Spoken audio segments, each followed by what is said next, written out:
Tonight on The Conversation, we dive into the world of artificial intelligence, AI, and its impact on Jamaica and the Caribbean. I'm joined by Mr. Horrett Scarlett, AI Program Director at the University of Technology, UTech, to explore how artificial intelligence can boost our economy, address ethical issues, and transform education.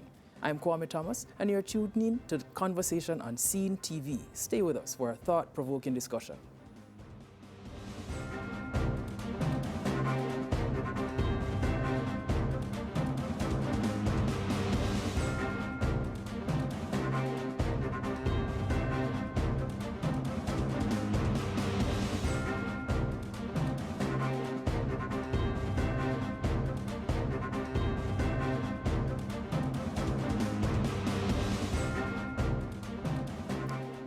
Welcome to The Conversation. How are you?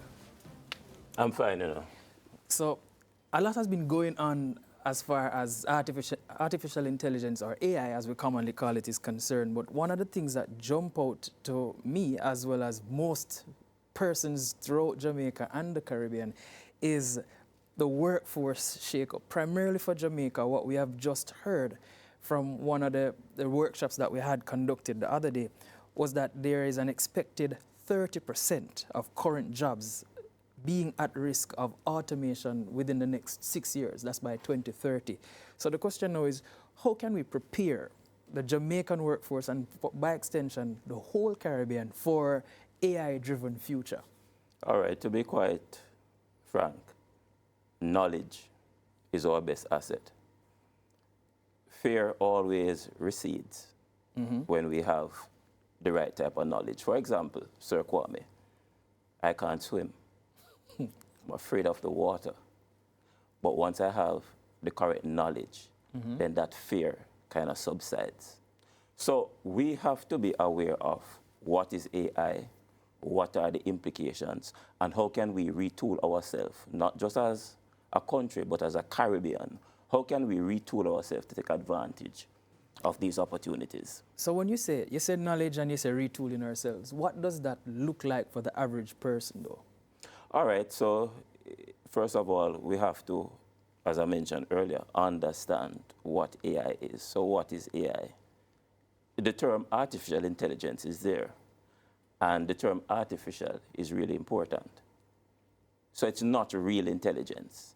It's simulated intelligence. And sometimes I think we tend to think that because it has intelligence, then, iRobot is coming out tomorrow and it will take over the world. So we have to understand the technology and see how best can we harness it. So you're saying that that's not going to happen. That's what you're saying. I'm saying that based on what I know and understand, that is not on the horizon for now. Can it change in the future? Absolutely, because we have gone through a whole lot of innovations. Once upon a time, we could not fly, but now we are flying. Not in the way we originally thought, we were flapping our hands.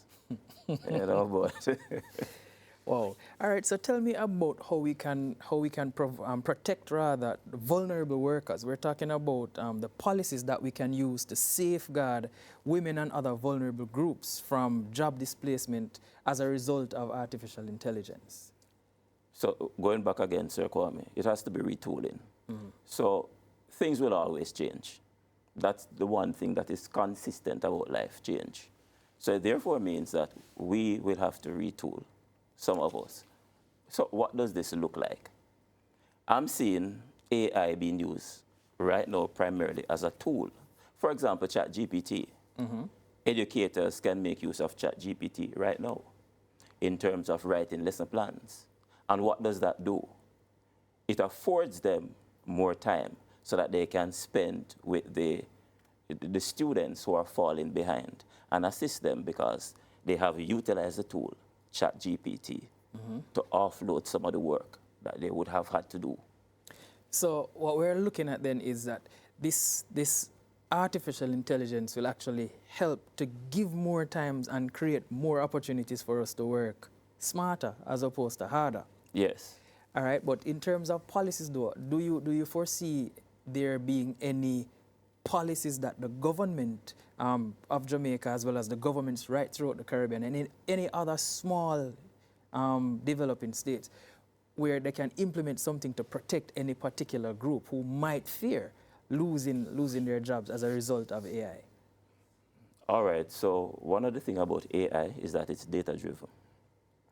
So the models which have been created are going to be based on data. So pointedly, if you're asking, is there a potential for people to be disadvantaged, then the answer is yes.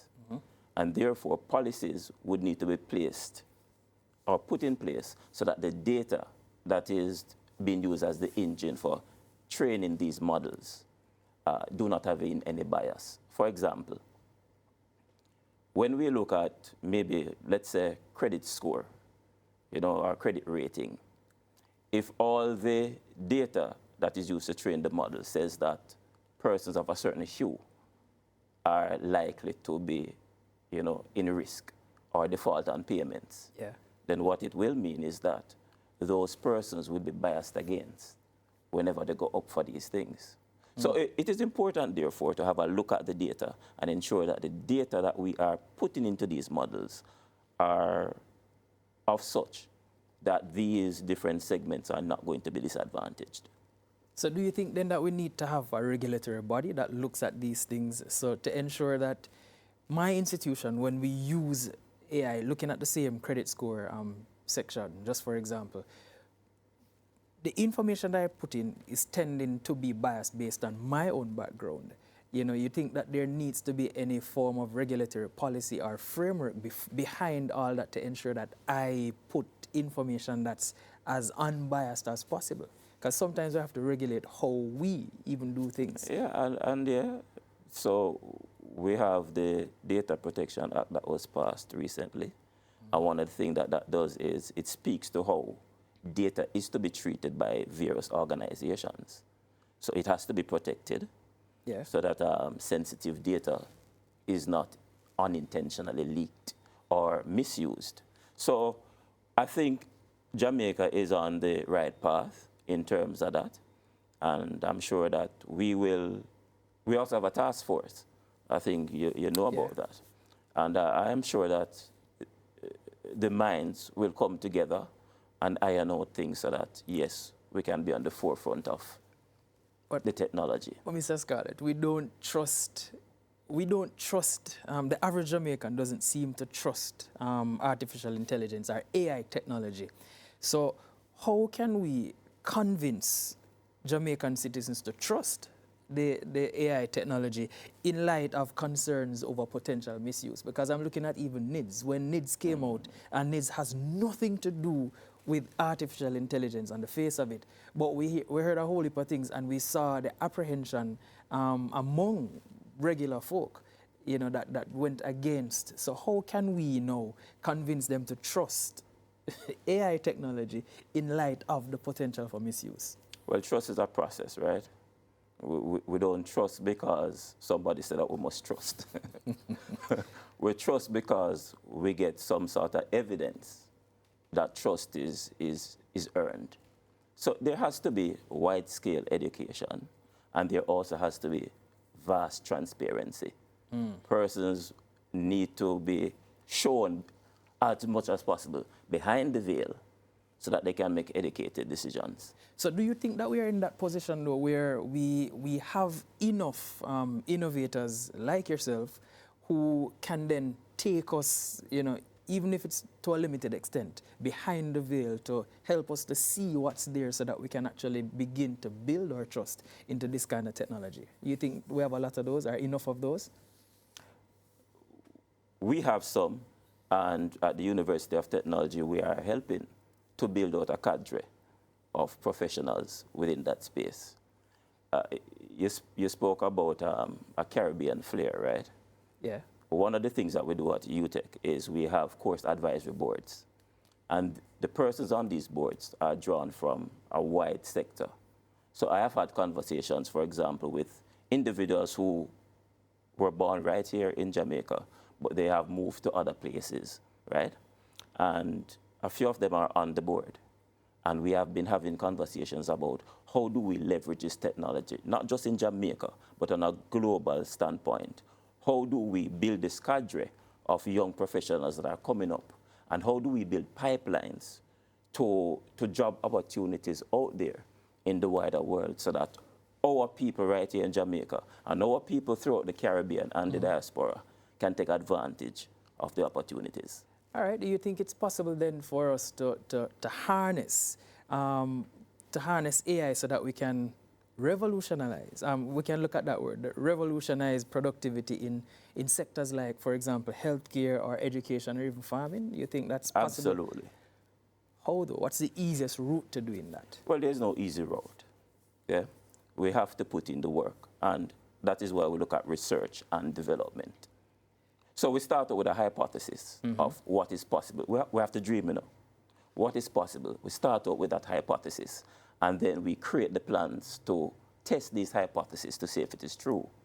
I remember maybe about a year or two ago, I went to a conference right here in Jamaica at one of the hotels, and Hart was there, and they were doing something in the AI field where, in terms of farming, where they had some drones that were able to fly over and look at the fruit, and the vision analysis would look at the fruit to see if it was ready to be picked or if it's defective. And then they had something there that would actually go and pick it. So we as a people are very creative and we are knowledgeable. All we need to do is to harness that talent pool. Wow. And great things can happen. So in terms of, well, in light of what you have just said then, what sectors do you see, can you envision now that will see the most or potentially see the most dramatic changes as far as AI, and how do we ensure that no one now gets left behind? We understand that you spoke about retooling, but you know, somebody might be watching and they might want to find a concrete way in terms of where can I go, how can I do this? But tell us about those changes, those dramatic changes that might come, and where we might be able to go so that we can avert or not be left behind, rather. All right, so let's talk about education then. Yeah? AI has the potential to transform education drastically. We have spoken about personalized learning. This is nothing, a thing of the past. This is something that we can do right now. For example, I am currently uploading lectures in terms of YouTube videos. The next step for me is to use the AI technology to convert that into text so that I can now create a chatbot so that a student can not only watch, but they can now ask questions. Can interact with it. And having asked questions, it can now ask them back questions to see if they understand the content that they have learned. Not only that, we know that YouTube is time-stamped, right? So if it asks a question and the student is not able to answer correctly, then it can now say, okay, go to this point in the video recording and watch back just this section, targeted, so no longer have to scroll through 200 pages of a textbook to find what you want. The AI would be able to assist you in studying. But then that sounds like now you have ethical concerns that we might have to be considering, and social implications. Because when you look at, and going back to the issue of public trust now in AI, how can we now ensure, in light of what you have said, that discussions that surround AI or AI ethics include a diverse set of voices, particularly from marginalized communities right throughout the region? Because what you're just describing now, it's not germane to Jamaica. We're talking about worldwide. How can you now, as one of the thought leaders, what would you recommend for us to do to pull as wide a set of voices as possible to ensure that that discussion is balanced? Well, conversations like this that we're having now, that's a starting point. Is this the only thing? No. We can also have town halls where we have the persons in the industry who understand the technology and also who are building out the technology to interact. We can also have persons coming in based on what has been created and have them interact with those technologies. Once again, I go back to what I said earlier. We experience fear to a large extent when we lack knowledge. When we have the knowledge, then the fear recedes. All right, just want to remind you that you are watching The Conversation. We are going to go for our first break. Continue to stay with us. We're speaking with Mr. Horrett Scarlett from the University of the Technology. Continue to watch us.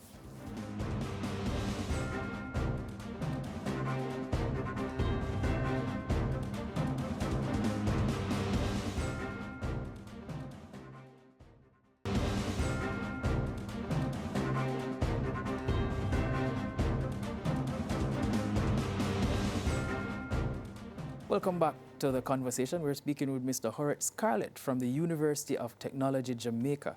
We just know we started looking at a number of things. We looked at the fact that no, we have to demystify artificial intelligence. So one of the questions that I want to get out from now, because somebody is waiting to hear it, and then I'll get into other things, is do you see in now or the near future, not the iRobot aspect of it, because we have generative artificial intelligence now, but there's something that we have heard about quite often, artificial general intelligence, and that stands to be what we call sentient. Is that anywhere on the horizon now? Is it something that we should be worried about? Based on the data that I have access to, I would say no. So for the conspiracists that are out there thinking that this is something that stands the risk, or we stand the risk of becoming slaves to it, that's not for no, based on the data that you've seen? Based on the data that I am privy to, no. All right, so how can we leverage this thing now? Because we know that we live in a society, or it would appear that we live in a society where hard work, sometimes it's frowned upon. I want to get this quickly, and I want to maximize what I get. How can we use AI then to facilitate that? Because some persons are already working smarter, but how can we even begin to capitalize and maximize the use of AI so that the home wife, the homemaker who doesn't come out to work can stay home and leverage this thing so she can make money online, or all of those other things that we do? All right, so let's talk about making money online. One of the things that we would want to do if we are going that route is to have a better understanding of what exists out there in terms of market demand, in terms of where we can pitch our products and so on. We can either use traditional search engines and search for it, or we can have automated agents which are out there doing some of that work for us. So that's a possibility. Mm-hmm. Right now there's this thing in AI about building agents where so we have the generative AI that can do the communication, but we are also able to equip the software with various tools that can do different things. For example, I might want to take a flight. Yes. And the tool that I'm now, or the API, that's the programming terminology, can now go out there and search different airlines and so on for tickets within my price range. And I'm doing that through the help of maybe a chatbot that uses generative AI to communicate back to me. So that is possible. All right, so someone else know who, well, we have oftentimes heard that school is not doing what we hope for it to do. And that's one of the concerns that we have now, where as teachers, as educators, you're expected to go above and beyond the curricula, because you have to teach from the hidden curriculum as well. How can AI help us to do that? We know that we started to touch on it earlier, but for the child who might have had learning loss, or the child who we might see as lazy, or even the child that's not lazy, but he's just not engaged sufficiently, how can that parent leverage AI to help that child, or how can even that child or those people leverage AI to help themselves?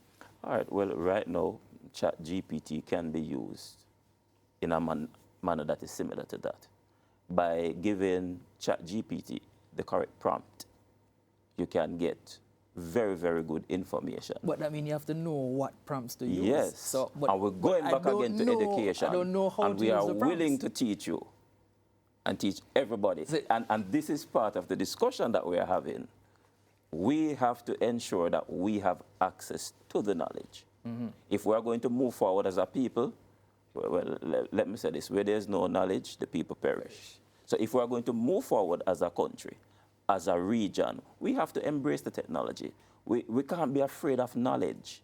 Let us get all the knowledge that we can, and then we ask ourselves how to apply it. And that is why we have the program called Applied Artificial Intelligence right here at UTech. But that's, no, you're talking about someone who is of university age and would have had the basic qualifications to enter into university to learn how to apply. But what about that high school student who, all right, I'm in ChatGPT, let me just type something to churn out an essay? Or how do we help that individual so that he or she doesn't pull up something that's overly biased, something that has nothing to do with our own Caribbean context, something that will help them to at least learn? Because I think that's what school is supposed to do, to teach you how to learn, even if you don't learn in the classroom instantly, but it teaches you how to think so that you can form your own schema and things like that. The students at high school are not too young to know how to write prompts. As a matter of fact, I think that our people are very talented. I have seen toddlers who know how to operate a smartphone or a device much better than I can. And I can talk from experience. Much, much better. And nobody sat down and taught them.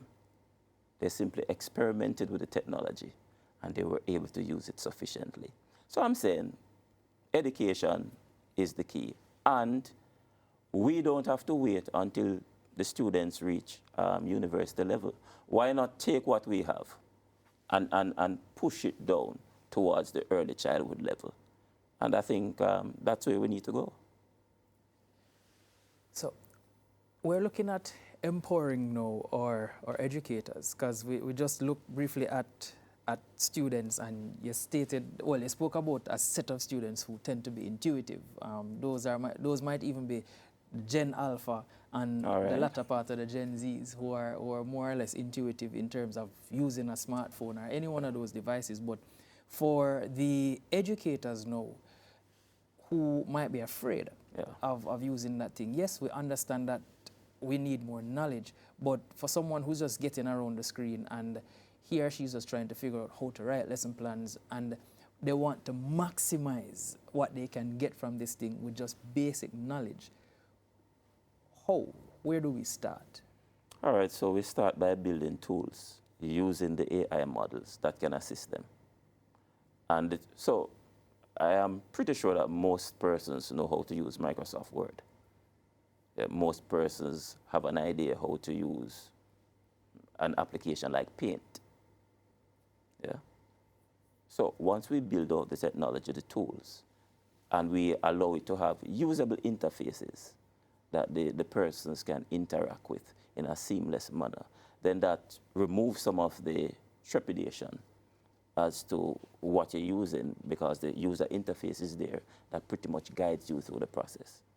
And I'm sure that we'll build some of those tools. All right, so the last thing before we go to the break, though, what I wanted to find out, so sometimes teachers have an aversion to students who are using AI to produce work. And I'm thinking that if I have given the right prompt to the AI, then it's really my work. I have told it how to do this thing. You know, should teachers take offense to a child that's able to do that, or should we be looking at ways to facilitate that child or those children becoming better at that?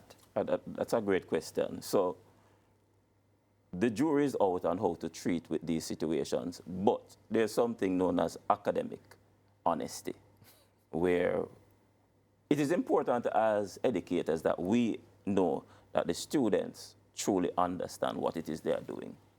So when somebody comes and just use ChatGPT and pose that information as if it is their own, because it's not their own, then that's academic dishonesty.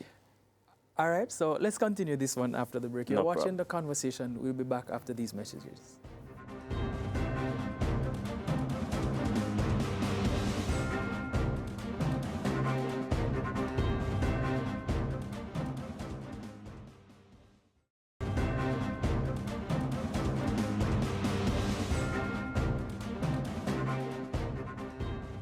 Welcome back to the conversation. We're speaking with Mr. Horrett Scarlett from the University of Technology, Jamaica on artificial intelligence. So just a while ago, well, let me put the scenario a little differently.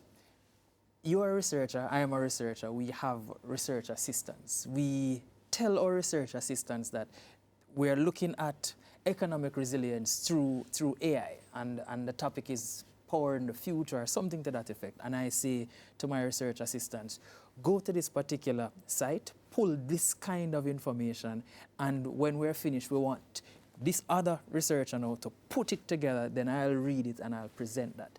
How is that different from my having a good prompt being entered into ChatGPT and publishing that when I'm finished? Because you have used your research assistants, I have used my chatbot, and I've given you the information as mine in the same way that you would present that information to a body of your own peers for review. How is that different? In answering that, let me say, maybe a few months ago, in the US, there was a top professor or something of the sort who came under heavy fire because one of the papers that was submitted, and it was so-called submitted under their name, it was found out that it was not submitted. It was not done by them. And they bore the consequences. Is academic honesty or integrity important? Absolutely. For example, and I always use this example whenever I have students who I'm teaching programming. You want to know how to program for yourself. You don't want to just go to ChatGPT and get the knowledge, because how would you feel if a doctor who is operating on someone you love did use ChatGPT to get their degree? Or the pilot who is flying you on the plane going to Miami, did use ChatGPT to get the license? That's not what we're hinting at, you know. We're looking at the fact that you are a legitimate researcher. You know how to research. What you have done, you have given me, your research assistant, a particular set of tools, and you have said to me, Kwame, go and find these things. And when I have brought these things back to you, I am going to synthesize it. You're going to synthesize it. So I'm going to synthesize it. I'm going to analyze it. What if you use another chatbot now and synthesize it? No, we're not going to do that. And then after that, no, you actually read it before you're publishing it. You know. So I am saying that I am the one who is going to synthesize it, analyze it, process it. Remember, you know, there's a difference between data. Yeah. And information. Yes. Information is processed. Yes. Yeah. And we put it together so that we can now come to conclusions, meanings. Yeah. So if an assistant is helping me to gather the data, irrespective of whether or not that's AI, I'm still the one who's going to process it. But there's something known as disclosure, right? Yeah. We must be able to indicate that this is where we get the sources from. That is why when we publish papers, the we indicate, there you go, and references. So, well, you know, all that I'm hearing from you, because I have decided now that I am going to say to my chatbot, I have a chatbot, it's Kwame AI, and I'm saying to Kwame AI, find me this and cite the sources from which you have pulled this data. It gives me that information. I am now deciding that, all right, so I have this block of information now, or this block of data, and I want to synthesize it so that it can become usable information. I ask now the same chatbot, pull this together and write an essay based on the information that you've been given and cite the necessary sources. It has done that, and I'm now reading through that, and I'm still checking, all right, so this is accurate, this is inaccurate, this is a little biased, let me cross out that. And then you say, AI, include this, take out this, put this there. Isn't that my work still? Well, until the academic community changes its standards, then no, it's not your work. No, because I'm trying to understand where, how is that different from a set of research assistants, and you have instructed them, listen, don't put this in the paper, don't put this in the report, include this, so you're literally telling them to do the same thing that you have told the chatbot to do. So how is it different? That's what I'm trying to get from you. I get you, Sir Kwame. I get you, and I'm saying we are not there yet as a society. Maybe 50 years down the line, we'll reach there. 50? I'm just putting something out there. where we are using those tools in that manner. Right now, we're not there yet. And because the question was about students using it and giving solutions as if it's theirs. If that is the case, and we do that right now, where we are using the kind of standards that we now have, then we're in problems. We're going to have Mason who can't Mason. It sounds like we need to improve the standards that we have then. So I'm asking you again, do we want to have Masons who can't Mason? No, we don't want to have Masons programmers who can't program?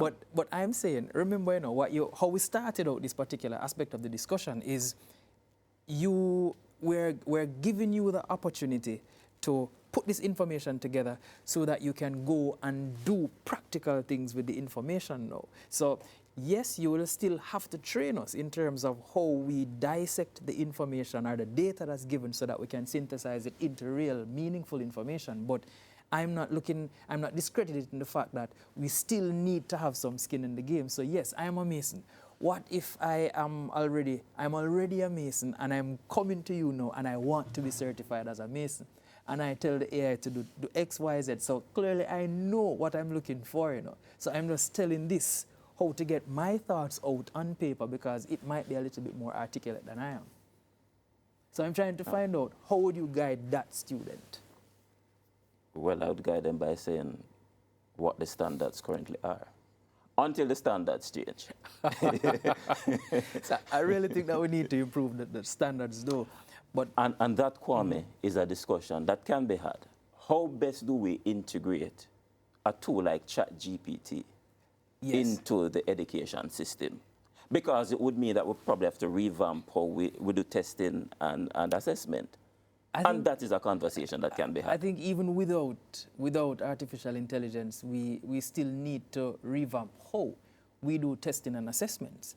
Because what we're trying to hint at now is how might AI misuse impact student learning and widen things like inequalities or other inequities within the education system. We have to look at that because you have persons who are among the haves and the have-nots. And the possibility exists that with access to technology like this, one part of the landscape might actually progress far, far beyond where the other one is able to catch up to them. So how do you, as well as other academics and technocrats, be able to manage that so that it's done in such a way that, no one gets left behind? That's really what we're trying to uncover. All right, so that has to do with, with policies that are put in place. If there's not a good technological infrastructure, then we can't reach some people. That just goes without saying. For example, if somebody's out in the rural area and they have spotty internet connection, then they are going to be disadvantaged. There's no two ways about that.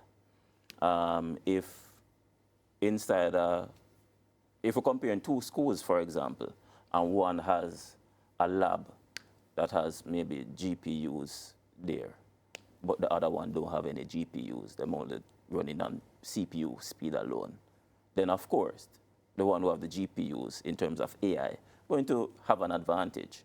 So how do we set policies in place so that the field can be equitable? That is always going to be a discussion, and I think the politicians are better able to answer that than poor me. Wow. All right, so I guess you now need to put yourself in that position where you can actually send that information, because at the end of the day, politicians and policymakers will invariably have to come, or should at least come to you to get an understanding, because you are in the class. But we'll continue with that after this, our final break. You are watching The Conversation. I'm Kwame, and I am sat here with Mr. Horrett Scarlett. Continue to stay with us after these messages.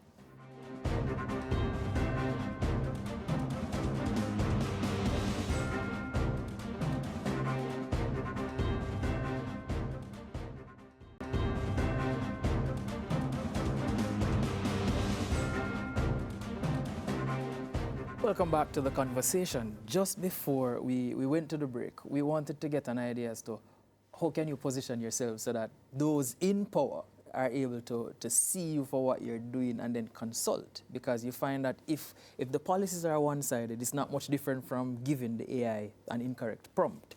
But tell me a little more now on the new essential skills. What are some of those specific skills that you believe will become essential as AI technologies evolve, particularly in sectors like STEM and professional services? All right. It is the same old skill that we need from a long time. The ability to think critically, to analyze information. Wow. So you have to unpack that a little, because right now what we are hearing, or what we have been hearing, is that we have a deficit in terms of applying critical thinking skills, because we don't teach civics in school, we don't teach mental ability anymore, and all of those things. How do we get persons at that place where critically they are able to think so that they can do what is required properly? Well, we have to infuse it into whatever instruction we are given within the classroom, but it also has to be done at the home. It has to be done by the society. You know, once upon a time, when I was a little boy, the saying that it takes the village to raise the child was evident. Because if you go on the road and I was doing something wrong, any adult who saw me was able to offer some sort of correction and put me on the right path. Yeah? Our culture has to change. Our culture has to change in such a way that we understand that a particular type of thinking is necessary, and we inculcate it in all aspects of life. So as far now as global competition and collaboration is concerned, we're looking at the Caribbean's future. How can we Caribbean people and members of the diaspora, how can we carve out a leadership role in terms of AI while addressing what we call local concerns or local needs? All right, so I would suggest that first of all, we have a look at what the immediate concerns are within our locality, because it might be different. And we have a look at the technology, and we ask, how can we pair the technology with the issues and come up with solutions? And then we create think tanks. We get buy-in from government, we get buy-in from the private sector, etc., so that we can now start putting the things together so that we can address these concerns. And if AI is a part of that solution, wonderful. You know, there is this set of conjoined twins who were separated the other day, not too long ago. And the technology that was used, although it was not AI, I mean, it was so incredible. You use the scanning images so that they can see the internal structure of the brain. You use a 3D machine to print a 3D replica so that the surgeons could actually look at it. They had some Google goggles that they put on, and they were able to interact in a virtual environment with the brain. And because of all of these technologies that work together, the surgery was a success. I am saying that we need to do something that is similar, where we get all stakeholders on board. All right. So tell me now, what kind of strategies we can use to help to lure members of the international community to invest into Jamaica and the Caribbean's budding AI sector, because we have a few AI startups here locally as well as in the region. How can we lure foreign investments now? What kind of strategies do you think we can use? Well, if we can lower energy, we are wonderfully placed. I mean, we are very near to the US. Yeah. So we are wonderfully placed. Not only that, we have a wonderful climate. We have sun all year round. You see, if we could harness the energy of the sun so that we reduce some of these electricity bills that we have, we could stimulate a whole lot of interest inside of the economy in terms of developing software solutions and so on. So that's two things that we can do readily, if we have the will to do it. Oh, so it's about the will now. So are there any lessons, though, that come to mind that we as a country, especially Jamaica, can take from other jurisdictions that have successfully integrated AIs into their economy that you can speak to?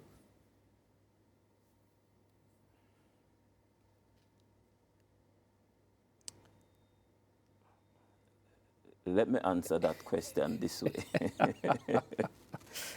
And I won't talk about AI because I'm going back to the will. A couple of years ago, Singapore was struggling country. And the folklore says, and I'm saying it like how we in Jamaica have it. The folklore says that the Prime Minister of Singapore came here on a visit and saw some of the things that we were doing and went back and crafted a plan and transformed this country. If the folklore is true, then it means right here in Jamaica, we have all the tools that we need. What we need, though, is the will. Well, I think our Governor General said it best, that there's nothing wrong with Jamaica that cannot be fixed with By what is right. By what is right in Jamaica. What last question before I go now is, how can we safeguard the local industries from AI-enabled competitive threats?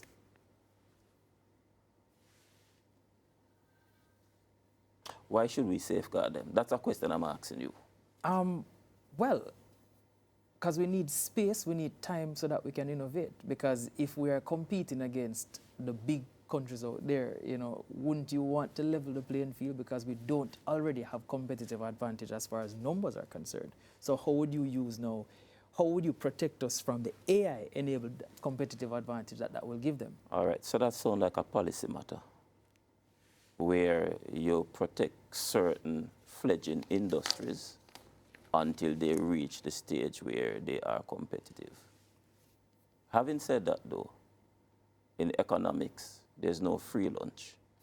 So when you push a button in one direction, something always happens in another direction. So we will also have to manage those consequences so that we don't get any unintended outputs from it.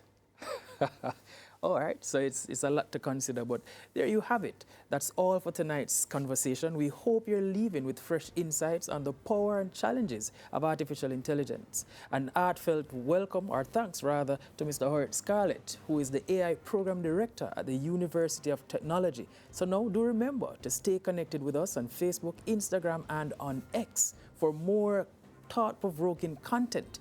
On behalf of the entire Conversation production team, I'm Kwame Thomas. We'll see you next week, same time, same place. Take care.